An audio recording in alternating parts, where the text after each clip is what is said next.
Welcome to True Crime Garage. Wherever you are, whatever you are doing, thanks for listening. I'm your host, Nick, and with me is a guy that knows that you never go against the family, no matter whose family it is. He is the captain. Okay, I'm reloading. It's good to be seen, and it's good to see you.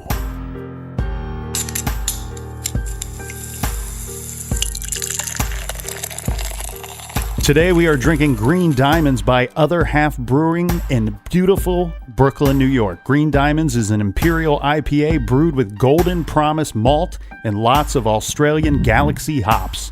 Shine bright like a diamond. Garage grade 4 out of 5 bottle caps. Green Diamonds was brought to us by some of our special shiny diamonds in the True Crime Garage Army. First up we have Beauty and the Brie from Chandler, Arizona.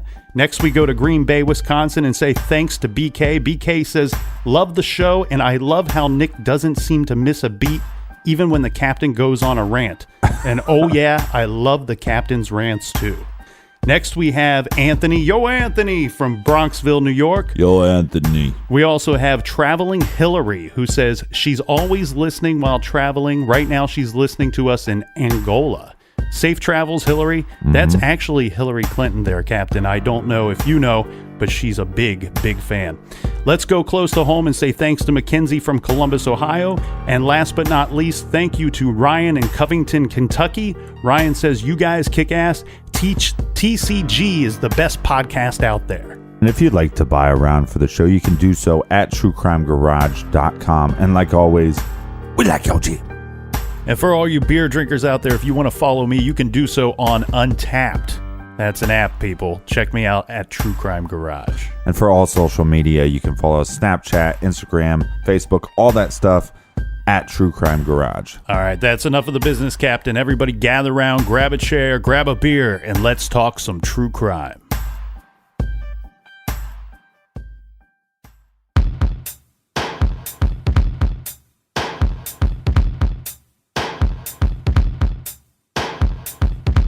This is True Crime Garage, and this is a case of Joseph Columbo.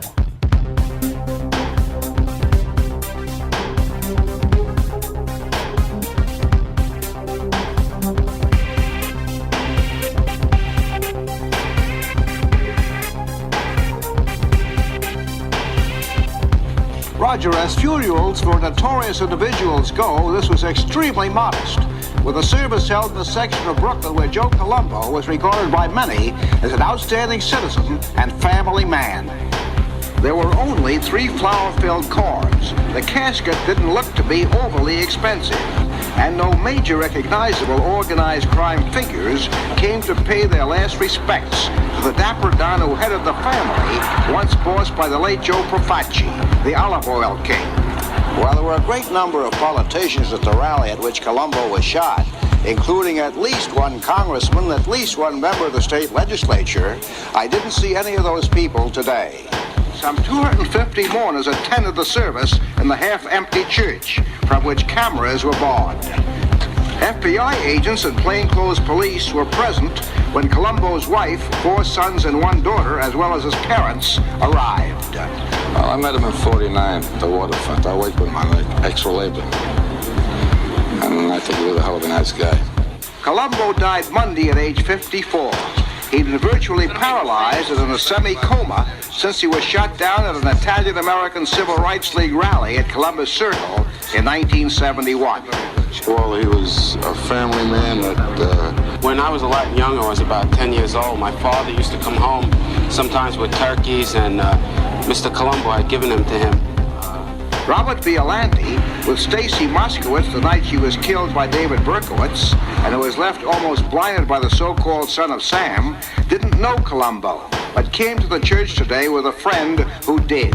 Well, that I have a lot of respect for the man, and he was doing the things for the Italian people, and he was good for our own kind.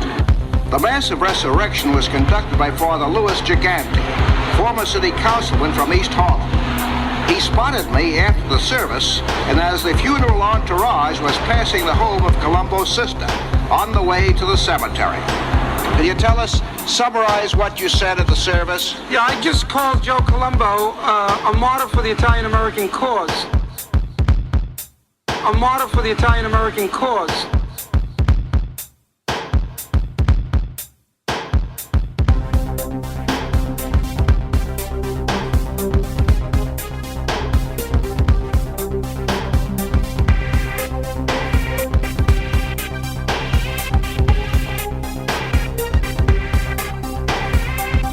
Last night at a Newburgh, New York hospital, almost 7 years after he was shot down in Columbus Circle. It's believed that his shooting was arranged by Crazy Joe Gallo, who himself, a year later, was ventilated by gunfire that proved his mortality. More on the Columbo story. Joe Columbo regarded himself as a good family man, period. And he used to hoot at allegations that he was involved in hijacking, loan sharking, policy, and bookmaking, among other various enterprises. The short, stocky, balding, dapper Don was a native of Brooklyn, and his last home there was his private house in the Dyker Beach section, from which the Columbos moved about 2 years after he was cut down in the prime of life at the age of 54.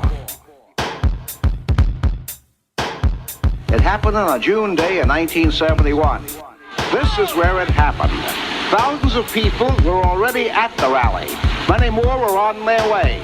Many politicians were up on the stands.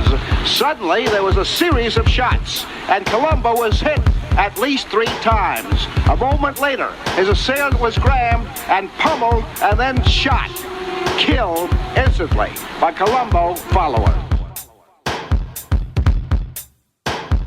Columbo was regarded as really being on his way up in 1963, when Carlo Gambino, the boss of bosses, and who died a natural death, named him to take over the family which had been run by Joe Profaci, after the olive oil king died, also of natural causes. Columbo reportedly ran this real estate business, where nobody would speak with me today. Outside, in the gutter, a husky young man advised me, quote, "Get the hell out of here and leave the dead rest in peace if you know what's good for you. If you know what's good for you." Jerome Johnson, the man who shot Columbo, was believed by police to be a hired gun who got the contract from the Gallo gang. Joe Columbo detested the word mafia, and he once said, "I don't know what they're talking about when they talk about the mafia. I do have a family." A martyr for the Italian-American cause.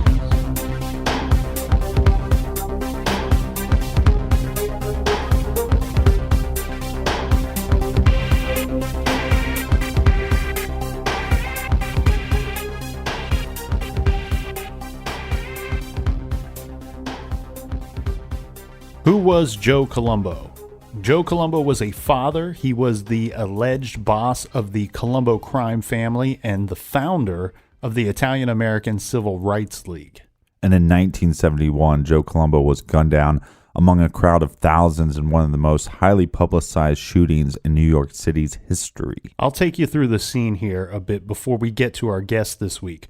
This is the summer of 1971 in New York City, and the Italian-American Civil Rights League is putting on a rally, or let's say a gathering, rather. This is the second of such gatherings, and they call it Unity Day. It's a day for the people and to bring everyone together as a community. But this is not a small gathering. No, thousands of people were present. The FBI sent every field agent from their New York City offices to the rally. NYPD sent 1,500 uniformed police officers there for crowd control. Mm-hmm. They also sent a few hundred higher-ranking officers as well, most likely to oversee the patrolmen on duty that day. And this is basically a rally. The Unity Rally is basically Joe Columbo was really pushing the issue of affirmative action. And when we think of affirmative action, we think of African-American affirmative action. But he was really pushing Italian. Yes. And so this is something that nowadays, 2016, we're going, well, this was an issue. This was a big issue in the 60s and then in the early 70s. Yeah. And so we're talking about 17 or 1,800 police officers there. We're talking about a bunch of FBI agents from the NYC field offices. So there is going to be a very large, big police presence was going to be on tap that day. Now, it doesn't take a wise guy to figure out that the FBI is not, they're not there for crowd control. No pun intended. Yeah, of course not. The FBI, they don't mess around with crowd control. No, they are there because some might call this a mafia event. There is going to be mafia presence there that day as well. And the FBI, well, they are going to go there to photograph, document, and of course, eavesdrop on these mob members. Now, Joe Columbo, you could consider him the host of this event, the guest of honor, the headliner, whatever you want to call it. Right, the main speaker. But Unity Day existed because of Joe Columbo. He was the one everyone was there to see and hear. He was their leader. And I have to point out, you know, we all know the FBI does not like the mob, but more importantly, it was no real secret that J Edgar Hoover, number one FBI, well, he really did not like Joe Columbo. And I'll let our guest Don Capria get into that a little bit later. But back to Unity Day. Shortly before the event could kick off, Joe Columbo is standing inside a press barricade. Keep in mind, Joe is practically surrounded by Italian-American Civil Rights League members, Colombo mob members, family members, as well as NYPD patrolmen. Now, there's about 15 to 20 NYPD, just to be clear, right around Joe Columbo. It is at this point that Joe is gunned down. The shooter is Jerome Johnson, who is posing as a cameraman with fake press credentials. Yeah. Jerome Johnson is tackled by police, he's handcuffed, and then someone in the crowd shoots Johnson. Johnson dies in handcuffs, and Joe Columbo somehow survives the attack, but he is comatose.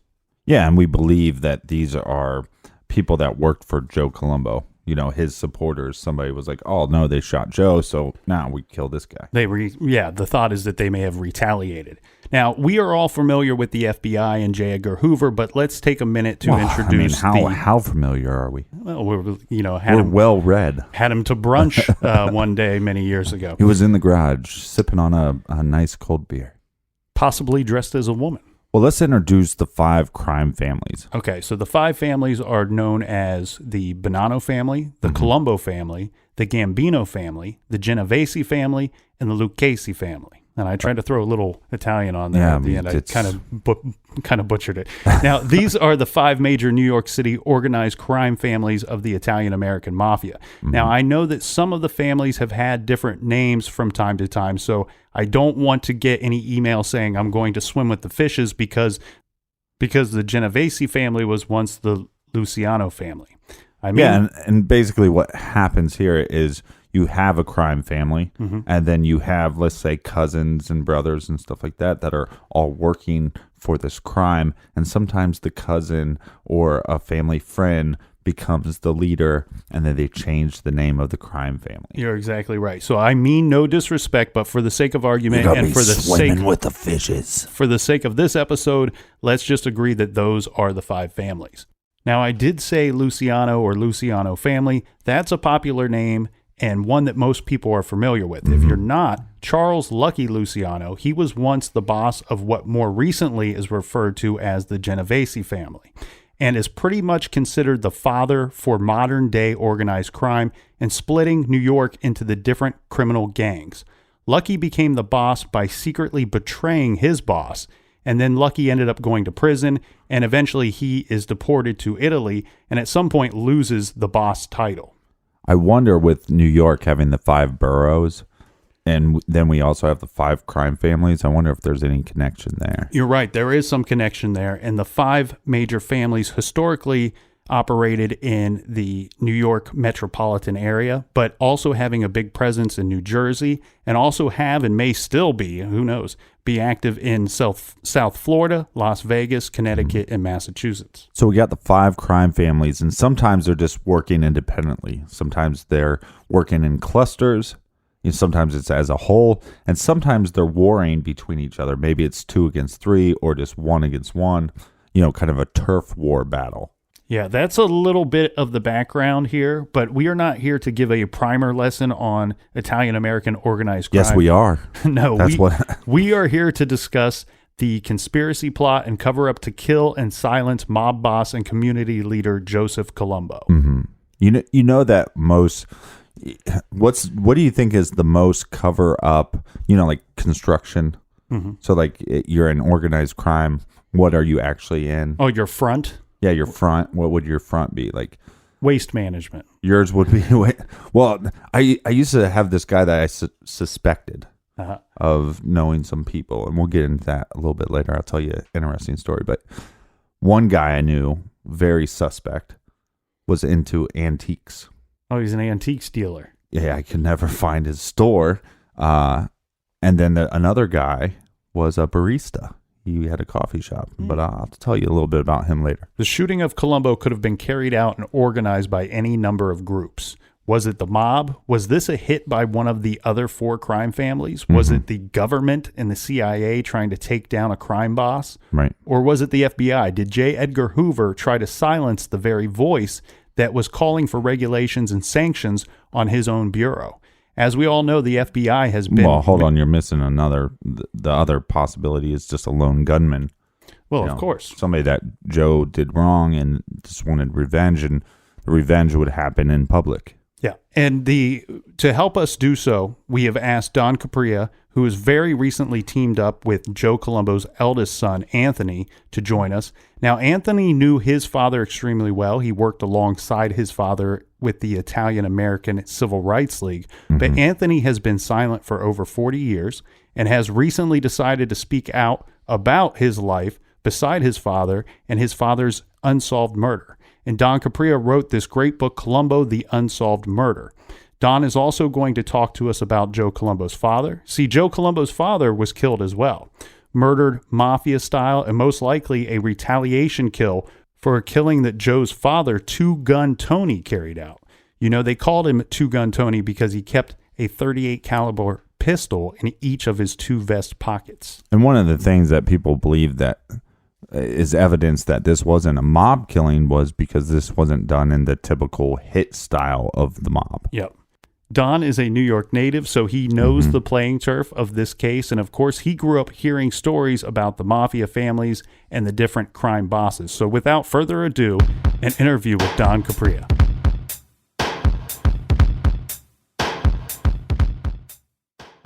Don, you are a writer, producer, and music video director. How did you get involved in writing a true crime book? So I had always been interested in true crime, and especially the New York 5 families. So I had mentioned to a friend a while back in Brooklyn that I wanted to do a story on Joe Columbo. I wanted to do a screenplay on Joe Columbo. I had always found from the 5 families, his story to be one of the most interesting because of how diverse he was as the leader of a family, and also that there was a little bit of information, but so much more story out there that no one really knew about for his life. So pursuing the screenplay, I was kind of told, this wouldn't be something that you can do, being that his five children are still alive. This would be something you would really need a family blessing to touch upon. And I said, fine, no problem. I had put it to bed. And then about a year later, that same friend had told me, hey, look, are you interested in doing something with the Columbo story? And I said, of course. So he said, well, a guy's going to be calling you. They're working on the book now, and they're looking for someone to do the adaptation for a screenplay. I took a call with a gentleman that was like a liaison between the family and their agent, Mickey Freiberg.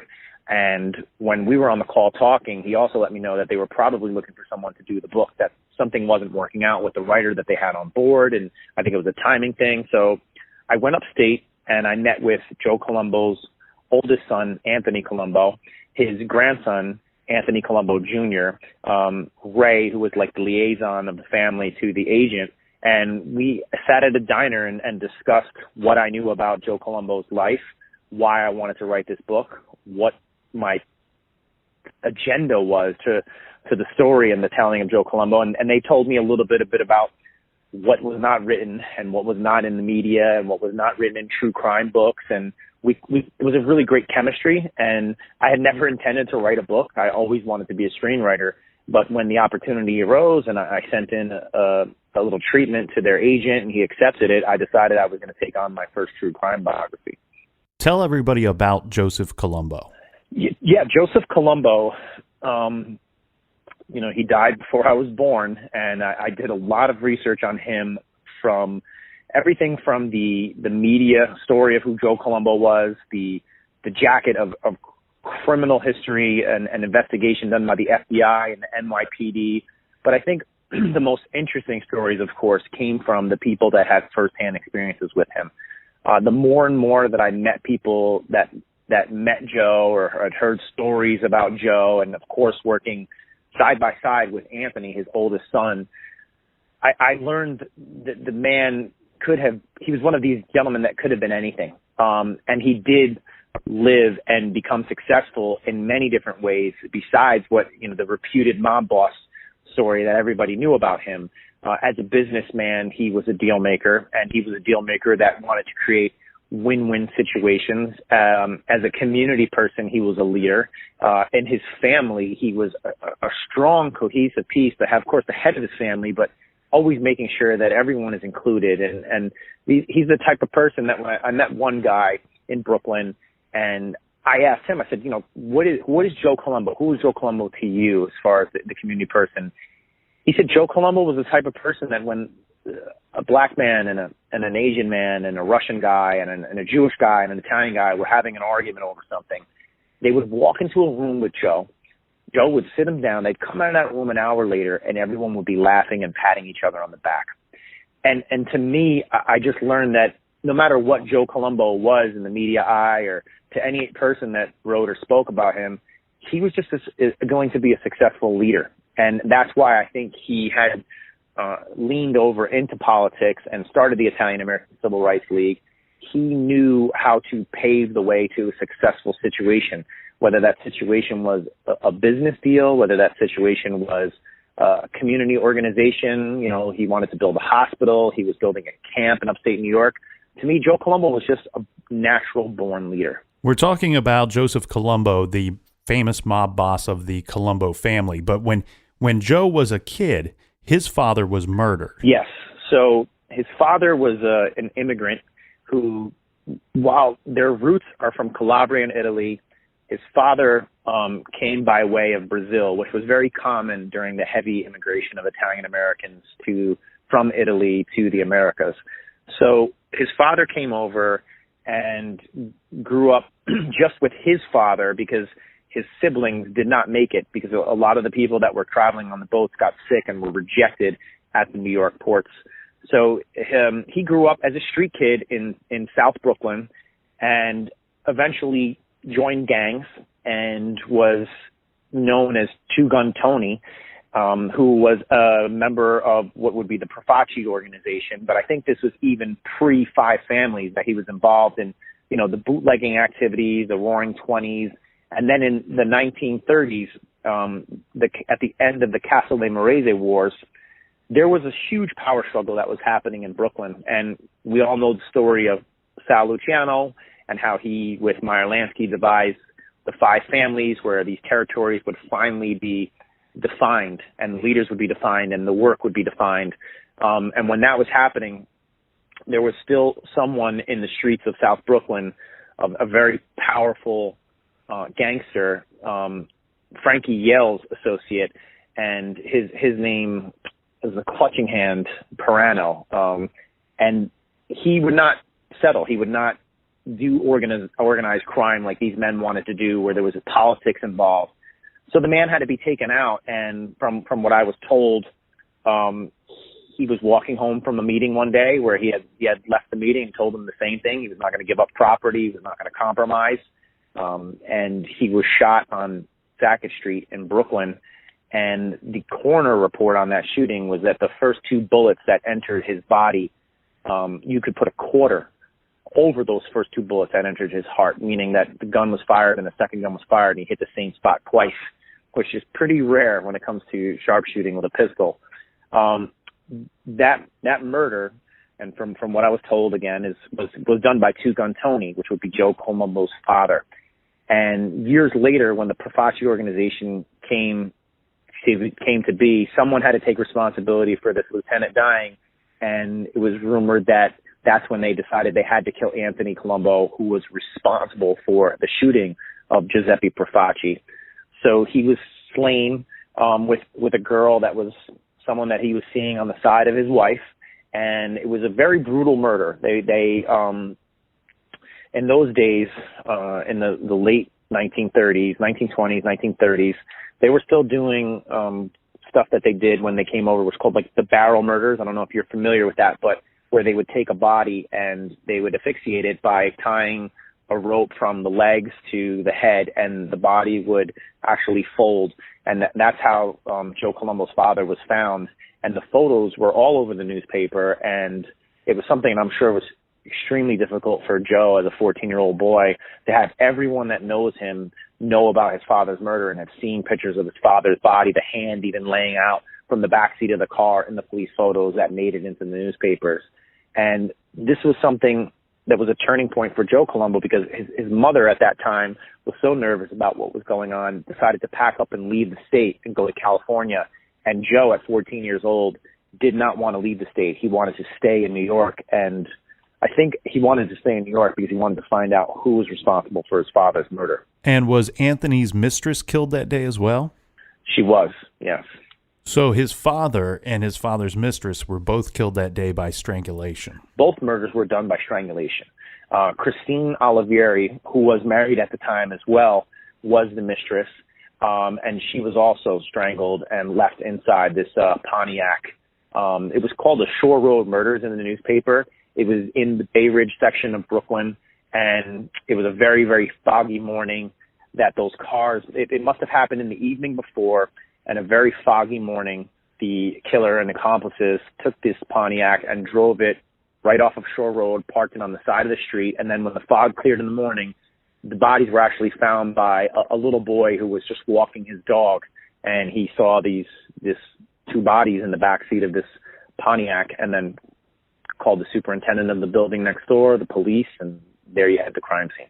We're talking with true crime author Don Capria about Joseph Columbo, the mob boss, and his father has been killed when he was a boy. Now, his mother moves out to California, and Joseph stays behind in New York. Yes.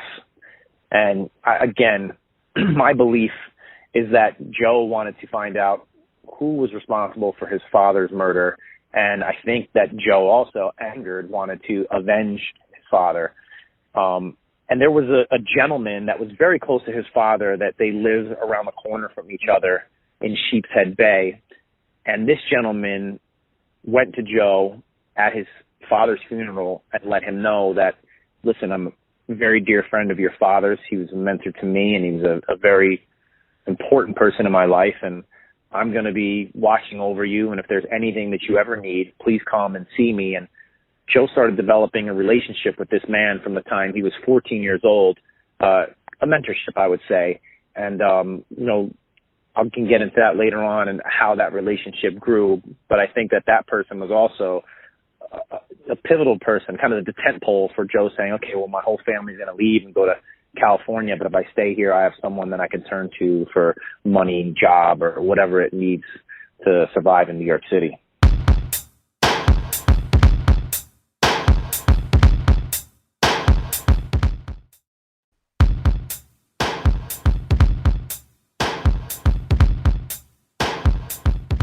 Joseph Columbo, his father's been killed. His mother moves away. Now, Joseph has to become a man very quickly here. What does he do? Does he drop out of school? How does he fend for himself? He stays in school. He does not stay in school to complete high school. He had switched schools because he needed a residency. So the mother's sister was living off of New Utrecht Ave, so more towards Bensonhurst. So he stays in school. He had a shine box, and he was shining shoes. And then he started learning how to roll dice, and he started making money because he noticed that, well, the money doesn't come from rolling dice and having good luck. The money comes from running the games. So at a very early age, he was running crap games, and he started learning hustles on the street, and he got a job working for a butcher. He got a job working bakery delivery, and then I think he started to notice from some of the older gentlemen in the neighborhood as well that there was ways to have the job and also make a little bit of extra money by hitting up bakery deliveries and hitting up meat deliveries and all these different kinds of things. So he learned to hustle and earn money at a very early age, 14, 15 years old. And once he started to support himself, then that's when he was feeling like he could live on his own. And I think before he turned 18 years old, his mother moved back from California. Once the dust had settled and she felt things were safe, she decided that she would move back to New York. So he was living under her roof again by the time he was 17 or 18. So when does Joe Columbo become involved in organized crime and get involved with one of the famous five families? The organized crime stuff wasn't until much later in his life. I think the first thing that happened for him was he started working at Franklin Pocketbook Factory in Brooklyn, and he was about 17 or 18 years old when he got this job. And this job was where he met his future wife, JoJo, and he also met some of his closest friends around this time that he had lifelong friends. He also learned to organize at this time, where at this factory he became a leader. This is, where he started getting leadership role, and people looked to him to settle disputes, and it was his first experience with union work. He also had an experience with the Communist Party at this time. He was invited to a camp upstate from some of the union workers, which would be around Pauling, New York, I would say. And at this camp, they were recruiting Italians and Germans and other people that were immigrants in New York to join the Communist Party, and this was during the time of the war. Joe went up to the camp, checked out everything that they had to say, and, politely thanked them for letting him stay there and feeding him and giving him all this information to let him know that, this was not something that was for him, that he was definitely on the other side of the political sphere. And when he came home, Pearl Harbor had happened. And when Pearl Harbor happened, he felt that he needed to act. And he joined not the Navy, but he joined the Coast Guard. And he went to active duty right away. He was on a few different ships. He saw action off the coast of Casablanca, everywhere in between France and North Africa. A lot of action, actually. And during one of the trips, he got a message from his wife that their house on Sackett Street had burned down. Well, I'm sorry, she wasn't his wife yet. They were just engaged to be married. And he came back home, and he didn't have furlough, and he skipped furlough, and he went up into the mountains in New York with his best friend, his wife, and he got married. And with that, he went AWOL, and he was locked up and placed on Hart's Island. So he spent a lot of time incarcerated, a few months, and then his wife got pregnant. And he got married, and he had his first son within a year.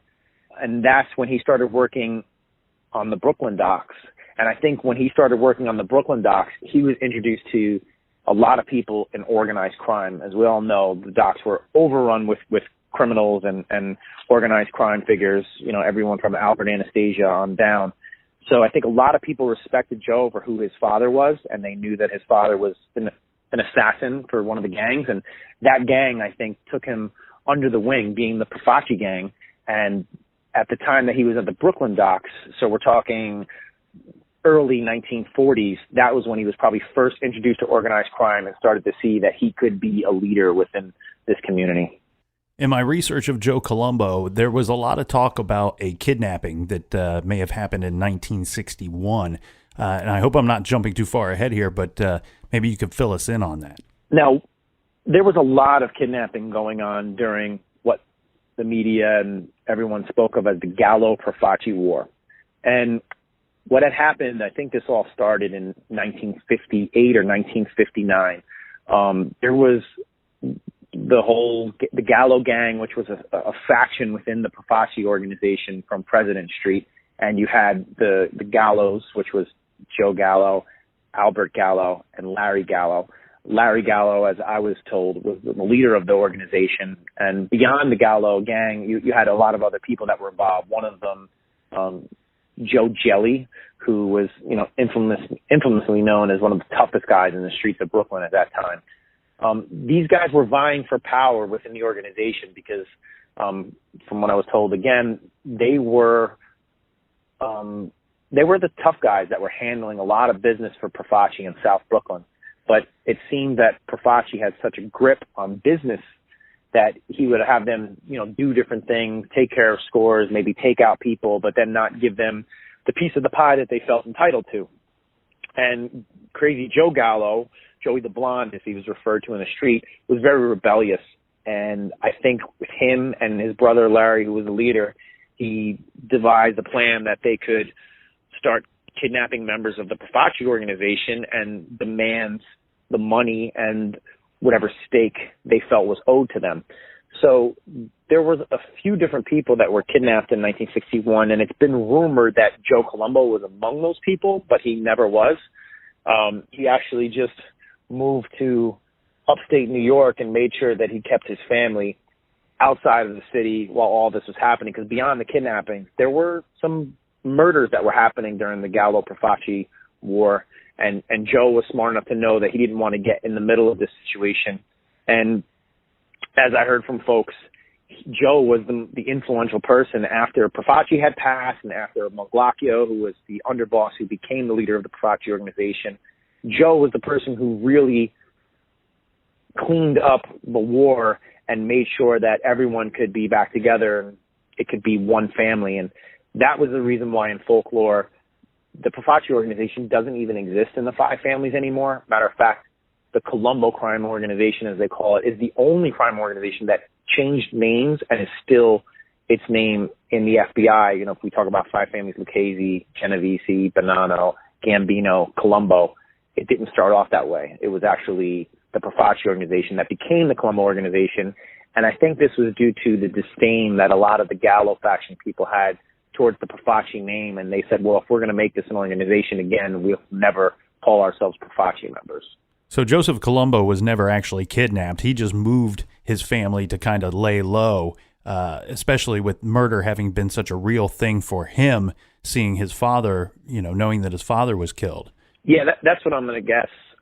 He, while he moved the family, he bought a house in Blooming Grove, New York, and he actually started buying more and more property up there as his business was doing better. He still stayed in New York, in Brooklyn.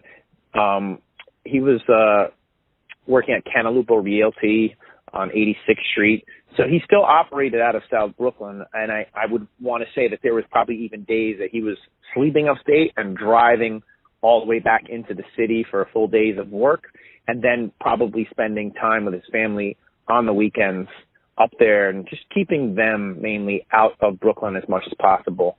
Not thinking that there was anything per se that would happen to his family because of what was going on. The organized crime members were never known for that sort of behavior. So I think it was just something that with the media and the news and the people on the street, it was just, there's so much dialogue going on about the streets that he felt it was better to just keep them removed from everything. Columbo was sent away to prison in the 60s. How much time did he do? Very small amount of time. This was always the piece of the puzzle that, I worked closely with Anthony on, where, when I was writing this story, I wrote it with his oldest son, and Anthony had told me he has a father-son story to tell. And he only wants to tell this father-son story from the time that he was born until the time that his father was shot. And during that time, he never knew his father as an organized crime figure. He only knew his father as the head of his household. And whatever was written about him in the papers and whatever he was arrested for, even what he had gone to jail for, this is believable that Anthony would see his father just as the businessman he told him he was and not an organized crime figure. Because if you have someone that arrests you and you beat the charge, or if you have someone that puts you in jail for not speaking to a committee, or, the one thing that he was convicted of for was checking the wrong box on a real estate application. You look up to this man, you eat dinner with this man every day. You're going to believe your father, and you're not going to question him. So the time that he spent in jail was something that anyone could go to jail for, which was just contempt. Him and Larry Gallo were seen together at a resort in the Catskills. by a police officer. And just the police officer seeing Larry Gallo, and there was another gentleman who was also a convicted felon, this allowed for a grand jury hearing back in New York City. Joe had to sit and speak at the grand jury hearing, and when you don't speak at the grand jury hearing, you're in contempt and they can put you in jail. So they ended up putting Joe and Larry in jail together, and I think the sentence was only about 60 days for contempt, but this was the only time that he served in jail. It was for something that, you or I or anyone who doesn't want to speak during a grand jury hearing could be put in jail for. Let's talk about the Italian American Civil Rights League. Tell us what that is, and let's talk about Joe Columbo's involvement with that. Yes, Joe was always he had a lot of pride for his Italian heritage, and he loved the community in New York that he lived in and beyond. And he was, I don't want to say if he wasn't a member of AID, but he was a supporter of AID. I'm sure he was a supporter of the Sons of Italy. So he was not only proud, but he was also a strong supporter in the organizations that existed. Whenever he saw any kind of defamation, whenever he saw any kind of struggle, he was the type of person that would step up and fight. And something happened in 1970 to his son that had been boiling and waiting to explode, and it finally did. The FBI had been threatening him that if we can't catch you, we're gonna go after your family. We'll get your kids. And they indicted his son on a coin melting case in April of 1971. When this happened, Joe went to these organizations and he said, look, it's time for the Italian people to step up and fight the Justice Department. The Justice Department not only attacked him, but they had been known for going around in the community. And if you knew a criminal, if you were a relative of a criminal, they were shaking people down, robbing money from their homes, threatening immigrants with deportation that wouldn't answer questions, walking into stores that were, possibly owned by an organized crime figure, and, just a complete disruption within the community to anyone that possibly knew or was involved with a criminal.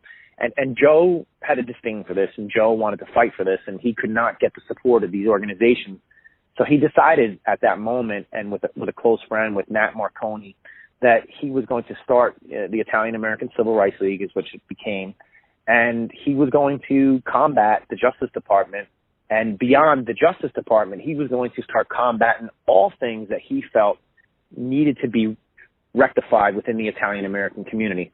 And a lot of people looked at this and just said, well, he started this organization for the reasons of making money, or it was a very, very passionate and important part of Joe Columbo's life. I think in some respects, looking back at his life, I think he would have made a greater political leader than he would have a mob boss if he could have chose his life's path, many, many years earlier, and maybe what had happened to him and his father never happened at all. You talked about how he got involved in organized crime, and we know you don't just start off being the boss of a crime family. How does Joe rise through the ranks? Well, there's stories, and then there's stories that I heard. There's stories I've read. There's stories I've heard. The ones that you've read, it was really that in South Brooklyn, until he was pretty much off the radar through the FBI. I had his jacket and a lot of other people's FOIA files, and he was pretty much off the radar. I think a lot of the people in the Colombo organization were, maybe even all of the organizations, until the Gallo-Profaci War, and I think even then they didn't know who was leading the family once the war had ended in 1963. Post-1963, from all the stuff that I've read and from some of the people that I heard, Joe was a progressive thinker. Joe wanted anyone that was involved in organized crime to be a businessman, to not be in the street and known as a criminal, not to be lazy, to be, ambitious enough to open up a construction company, to have a real estate company, to own a flower shop, to have a car dealership, to have a restaurant. So he was one of the youngest among, all of these men that came from the Prohibition era. Joe was, he was about 20 years younger than all the leaders of the families at this time. And I think that he was the person that started to see that change needed to be as the Justice Department was gearing up to really go after organized crime figures. So as a leader, he was amongst those 5 families. He was the most different to me because he was trying to create change within how their structure was. And I think that created a tension not only with some of the street guys, but also with the leaders of these 5 families. And, as I was reading and learning more about Joe Colombo, like the dichotomy of his character he was just so diverse. That was one of the most interesting things to me was that, he was creating a resistance almost in every area of his life, especially the organized crime area. Once Colombo takes over the family, what kind of leader is he? Is he loved? Is he hated? I would say that he was loved by a lot of the men that were in the organization. I know he was very, very close with Carmine Persico. He was very close to, and a lot of people don't know, Larry Gallo. Everyone thinks of Gallo Colombo as this riff that was forever, and this is just something wasn't true. Gallo was not only so close to Joe, he was at Anthony Colombo, his son's wedding.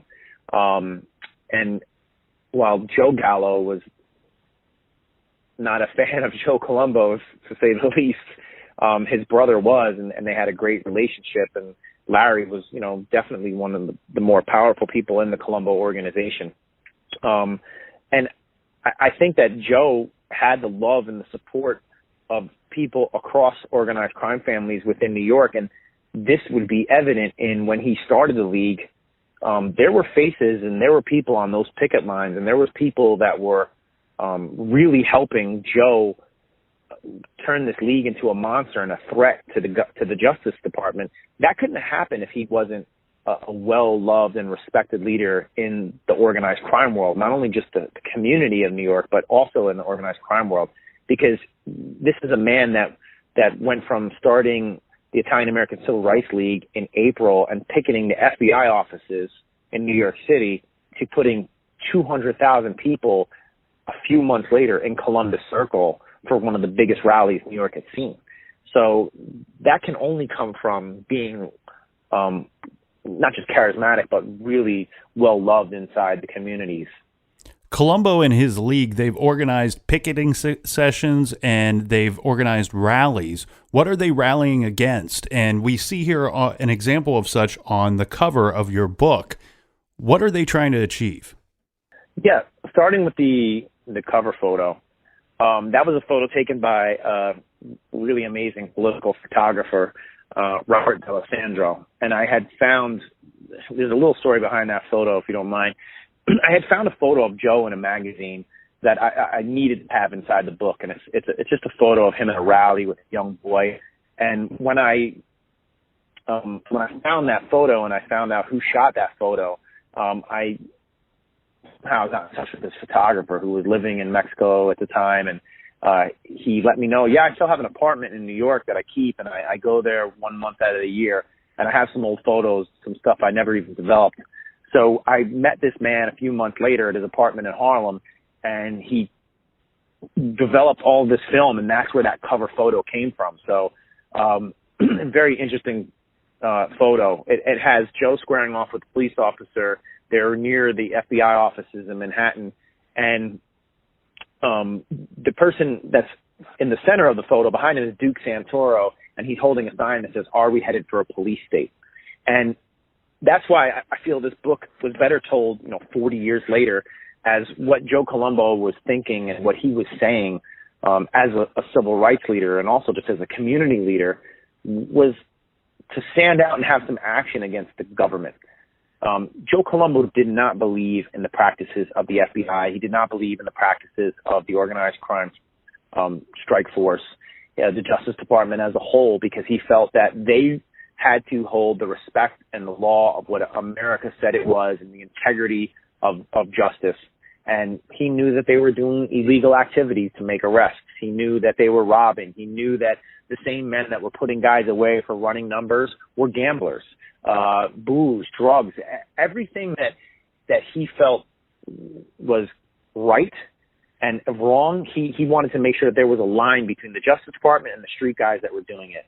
And that type of forward thinking was what he wanted to fight against, because he knew that they were just, and when we look at it today, the illegal spying, if we look at Snowden, and if we look at WikiLeaks, Joe never learned to know about this, but in 1971, I don't know if you're familiar with COINTELPRO, but that was outed in 1971 by a bunch of college students in Pennsylvania who broke into an FBI office. It was a very low security FBI office, but they managed to get a whole bunch of papers out about Hoover's illegal organization within the FBI called COINTELPRO, which was short for Counterintelligence Program. And this program has documentation of illegal activities and even murder. They killed a Black Panther in Chicago. And this is the kind of stuff that Joe was privy that was going on. He didn't have facts or evidence, and he wanted to stop the FBI from being able to, without a warrant, bust into people's doors, take money from their apartment and shake people down and illegal wiretaps and all these different things that were happening. So are we headed for a police state sign? I felt like, wow, this was in 1970. How relevant is that right now, and what the people are fighting for in the streets and protesting against big government? And Joe was a Republican. He was a conservative. I'm sure a libertarian. And, he wanted to make sure that the government remained where it was when this country started, where it was ruled by the people. And he started to see that Hoover and the Justice Department were doing exactly the opposite, and no one was trying to curb this.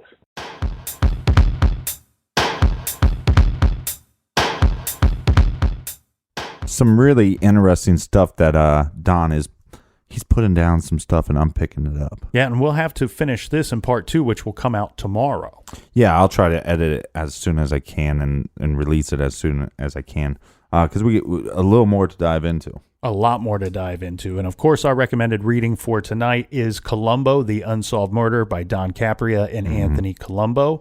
I'm going to read a little caption that I found regarding the book itself. I'm not writing my own here. To the media and the FBI, Joe Colombo was the head of one of New York's infamous 5 families.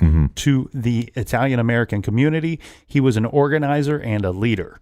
To his family, he was a great husband and father. Who was responsible for Joe Colombo's death? And why have the efforts that Joe made for the Italian-American community gone unrecognized? All this stuff has weighed very heavily on Anthony Colombo for years, and he has finally decided to write a book to address who Joe Colombo really was and to address who should be held responsible for his death.